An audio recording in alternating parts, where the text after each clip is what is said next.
যাক, এখন হেলমেটটা পিছনে লাগা নিছি। ওই যে পিছনে ঝুলানো আছে হেলমেট। তো পিছনে হেলমেট ঝুলানো নিয়ে একটা কথা মনে পড়লো।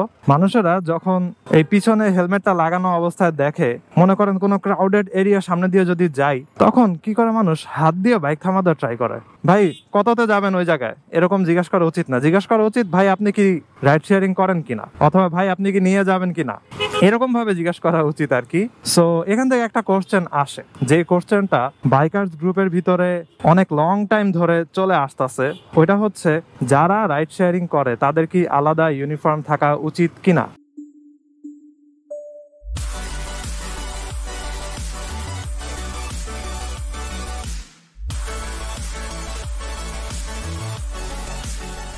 এই হোয়াটসঅ্যাপ এভরিওয়ান, সবাই কেমন আছেন? এখন আমার কাছে আরো একটা হেলমেট, এটা আসলে বাইকের সাথে আমাকে ফ্রি দিছিল। এই হেলমেটটা আমি ইউজ করি, সাথে যদি আরেকজন নিয়ে যায় ওই জন্য। তো আজকে আব্বুকে নিয়ে একটু ব্যাংকের দিকে যাব, কাজ শেষে দুপুরের দিকে, এই জন্য এই হেলমেটটা নিয়ে বেরোইছি। বাইক স্টার্ট দেই, মোটরসাইকেল ঘুরতে বাজে 11টা 1।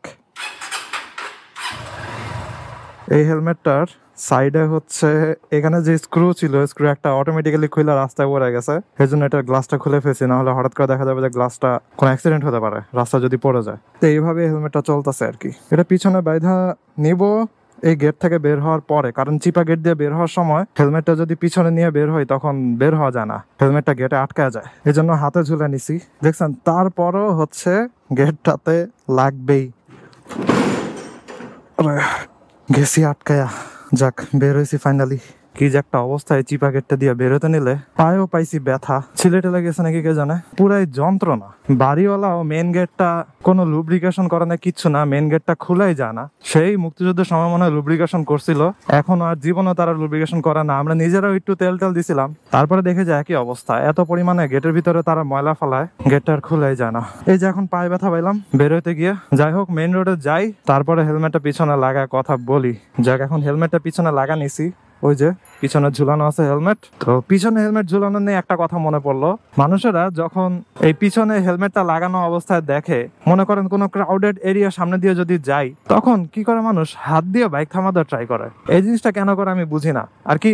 তারা চিন্তা করে এই লোকটা হয়তো রাইড শেয়ারিং করে, ঠিক আছে। তো আমারই এরকম হয়েছে, সিটি কলেজ নাকি ফার্ম গেটের সামনে দিয়ে যাইতেছিলাম, ওইখানে তো জানেনি প্রচুর মানুষ দাঁড়ায় থাকে। তো স্কুল কলেজের পোলাপানরা, তারপরে ইউনিভার্সিটির অনার্সের পোলাপানরা, তো এখানে ওয়েট করে তারা মোটর সাইকেলের জন্য, ঠিক আছে, সমস্যা নাই। কিন্তু হাত দিয়ে থামায় দেওয়ার কি দরকার আছে? আমি যাইতেছিলাম, মনে করেন মোড় ঘুরবো, ঠিক আছে, হঠাৎ করে কি করছে, আইসা হাত দিয়ে থামাই দিছে, মনে হয় যেন কোনো আন্দোলন টান্দোলন লাগছে এরকম। পরে আমার বলতেছে যে ভাই যাবেন, আমি বলি যে হোয়াট আর কি। পিছনে হেলমেট ঝুলানো আছে, এটা দেখে রাইড শেয়ারিং যে করি এটা তো নাও হইতে পারে, তাই না? সো সে কেন হাত দিয়ে মোটরসাইকেলটা থামায় দিবে? এখানে তো অ্যাক্সিডেন্ট হয়ে যেতে পারতো। বাবা, এই বাইকার ভাইটা পিছনে ফুল গাছ নিয়ে যাইতেছে একটা, এটা কি ফুল, একটু ডিফারেন্ট টাইপের লাগতেছে। আর মেইন রাস্তাতে তো লাগছে বিশাল গ্যাঞ্জাম, ভাবতেছি ওদিক দিয়ে যা বের হয়ে যাবো, ও না একই অবস্থা। ওয়াও, আর এদিকে ময়লার গাড়ি, এগুলা খুবই বিপজ্জনক, রাতের বেলা অনেক উড়াধুরা চলে। এখন তো তাও একটু ভদ্রভাবে চলতেছে।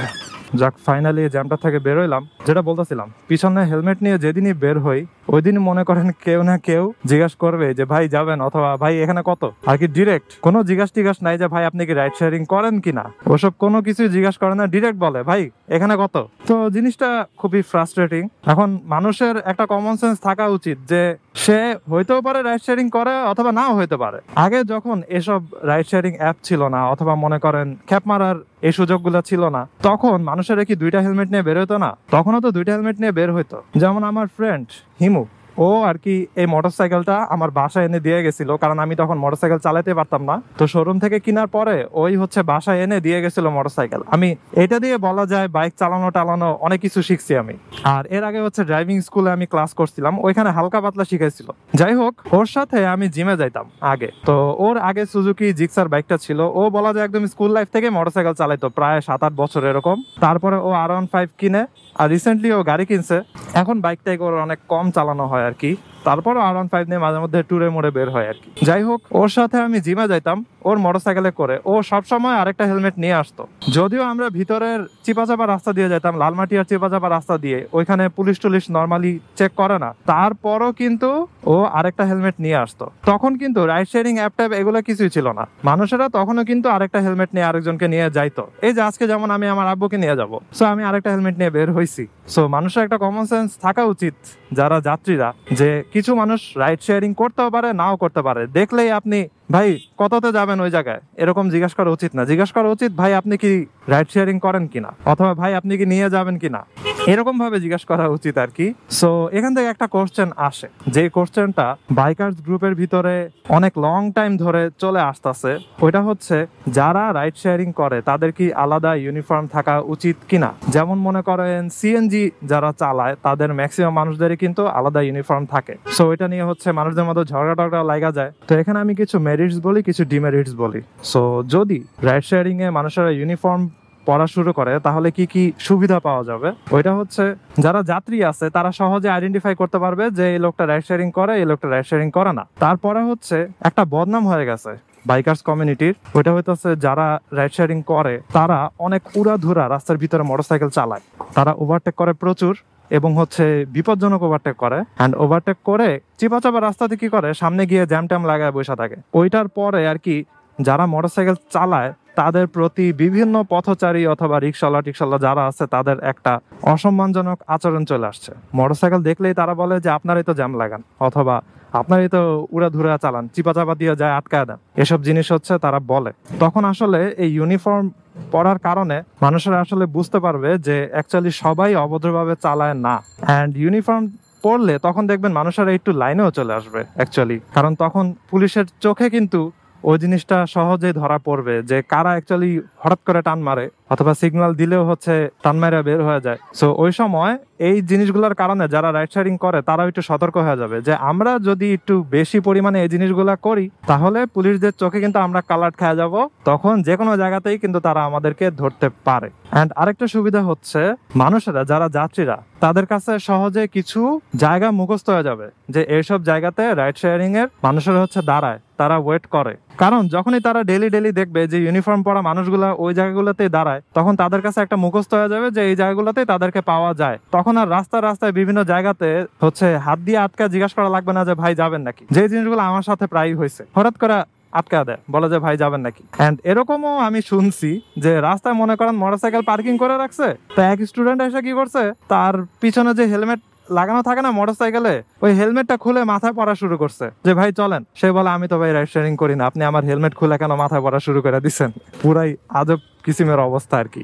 যাই হোক, উপকারিতা বললাম, এবার অপকারিতা বলি। জিনিসটা হচ্ছে অনেকে আসলে রাইড শেয়ারিং করে কিন্তু কাউকে না জানায় করে, এটা আর কি সিক্রেটলি করে। কারণ অনেকে জিনিসটা ফ্যামিলির কাছে অথবা আশেপাশে বন্ধু বান্ধবদের কাছে জানাইতে চায় না। তো এটা আসলে তাদের ব্যক্তিগত ব্যাপার, সে জানাতে চায় নাকি চায় না। সো যদি ইউনিফর্ম পরে তারা রাইড শেয়ারিং করে তখন জিনিসটা হচ্ছে তাদের প্রাইভেসি, ওই জিনিসটা নষ্ট হবে। এই জিনিসটা অনেকেই কমেন্ট করছে যে আমি রাইড শেয়ারিং করি কিন্তু আমার ফ্যামিলি কত 1 বছর 1.5 বছর 2 বছর হয়ে গেছে এখনো তারা জানে না, তাদেরকে জানতে দেই নেই, জানলে তারা এগুলা করতে দিবেন, এরকম সেরকম অনেক কিছু বলে। তো ওইটা তাদের আর কি সেলফ রেসপেক্টে লাগে, আই ডোন্ট নো। কিন্তু জিনিসটা হচ্ছে আপনি আপনার যদি ইনকামের বড় একটা সোর্স এটা হয় তাহলে মানুষেরা জানলে সমস্যা কি। যাই হোক, ওটা একদম পার্সোনাল ব্যাপার। ওইসব কথা চিন্তা করে অনেকে ইউনিফর্ম পড়তে চায় না, ইউনিফর্ম ইউজ করে রাইড শেয়ারিং করার বিরুদ্ধে অনেকে কথা বলে। তো আপনার এই কমেন্টে জানান যে আসলে কি করা উচিত, তাদেরকে আসলে ইউনিফর্ম ইউজ করা উচিত নাকি উচিত না। যাই হোক, আপনার সাথে কথা বলতে বলতে আমি চলে আসছি ট্যানারির মোড়ে। আমার পায়ের আঙ্গুলগুলো এখনো ব্যথা করতেছে, ভালো জোরে চাপ টাপ খাইছে। আরে জেলখানার গাড়ি তো একদম এদিকে চলে আসছে। আমি জাস্ট একটু একটা চিপা পাইছি, রিক্সা হলে মনে আটকা যেত। ওকে, এখন বামে ইন্ডিকেটর দিয়ে দেই। আমি চলে আসছি অলমোস্ট আমার গন্তব্যস্থলের কাছাকাছি। যাবো আজকে একটু লালবাগের পানির পাম্পের ওদিকে, ভিতর দিয়ে চলে যাবো আর কি। ওকে, আজকে ভিডিওটা এখানে শেষ করে I hope you guys like this video and if you are watching me for the first time you can kindly subscribe. তো সিনো নেক্সট টাইম, সবাই ভালো থাকেন, সাবধানে রাইড করেন, টাটা।